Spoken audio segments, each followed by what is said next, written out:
Hello friends, welcome back my video. ഇന്ന് ഞാനൊരു chicken പെരട്ട് recipe ആയിട്ടാണ് കേട്ടോ വന്നിട്ടുള്ളത്. സൂപ്പർ ടേസ്റ്റാണ്, സൂപ്പർ കോമ്പിനേഷൻ ഓഫ് ചപ്പാത്തി, ചോറ് ഏതിൻ്റെ കൂടെ കഴിക്കാം. ഞാൻ ഇതിൻ്റെ കൂടെ കഴിക്കുന്നെങ്കിൽ ലാസ്റ്റ് കാണിച്ചു തരാം കേട്ടോ. ഞാനത് കഴുകി വൃത്തിയാക്കിയതിന് ശേഷം ചിക്കനിലേക്ക് നമുക്ക് ഉപ്പിട്ട് കൊടുക്കാം. ഞാൻ ഉപ്പിടുന്നത് കാണിച്ചിട്ടുണ്ടായിരുന്നില്ല, ഉപ്പിട്ട് ഒന്ന് പെരക്കി വെച്ചിട്ടുണ്ടായിരുന്നു ആദ്യം തന്നെ. പിന്നെ മഞ്ഞൾപ്പൊടി ഇട്ട് കൊടുക്കാം കേട്ടോ. മഞ്ഞൾപ്പൊടി 1 ടീസ്പൂൺ വരെ ഇട്ട് കൊടുത്തിട്ടുണ്ട്.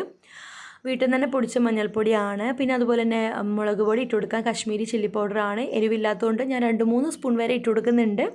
നിങ്ങൾക്ക് എരിവിന് എത്രയാണോ എരിവ് വേണ്ടത് അതുപോലെ ഇട്ട് കൊടുക്കാം കേട്ടോ. പിന്നെ കുരുമുളക് പൊടി ഇട്ട് കൊടുക്കുന്നുണ്ട്. അതും അങ്ങനെ കണക്കൊന്നുമില്ല. നമുക്ക് എരിവ് കൂടുതൽ ഇഷ്ടമുള്ളവരാണെങ്കിൽ കൂടുതൽ ഇട്ട് കൊടുക്കാം, എരിവ് വേണ്ടാത്തവരാണെങ്കിൽ കുറച്ചിട്ട് കൊടുക്കാം. പിന്നെ അതിന് ശേഷം മല്ലിപ്പൊടി ഇട്ട് കൊടുക്കണം കേട്ടോ. ഞാനത് ലാസ്റ്റാണ് ഇടുന്നത്. പിന്നെ ചിക്കൻ മസാല ഇട്ട് കൊടുക്കുന്നുണ്ട്.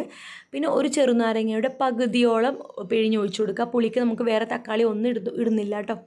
പിന്നെ ജിഞ്ചർ ഗാർലിക് പേസ്റ്റ് ഇട്ട് കൊടുക്കാം. അത് നല്ലൊരു ഫ്ലേവർ തരും. ഞാൻ റെഡിമെയ്ഡാണ്, നമുക്ക് വീട്ടിൽ നിന്ന് തന്നെ വേണമെങ്കിൽ പേസ്റ്റ് ഉണ്ടാക്കി ഇട്ട് കൊടുക്കാം. പിന്നെ സവാള തിന്നായിട്ട് അരിഞ്ഞത് ഇട്ട് കൊടുക്കാം കേട്ടോ. ചെറിയൊരു സവാള ആയതുകൊണ്ട് തന്നെ 3 സവാള ഇട്ട് കൊടുക്കുന്നുണ്ട്. വലുതാണെങ്കിൽ 1 മതി. അപ്പോൾ നമ്മുടെ ചിക്കൻ്റെ അളവ് പോലെ ഇരിക്കും കേട്ടോ എല്ലാ ഇൻഗ്രീഡിയൻസും ഇട്ട് കൊടുക്കുന്നത്.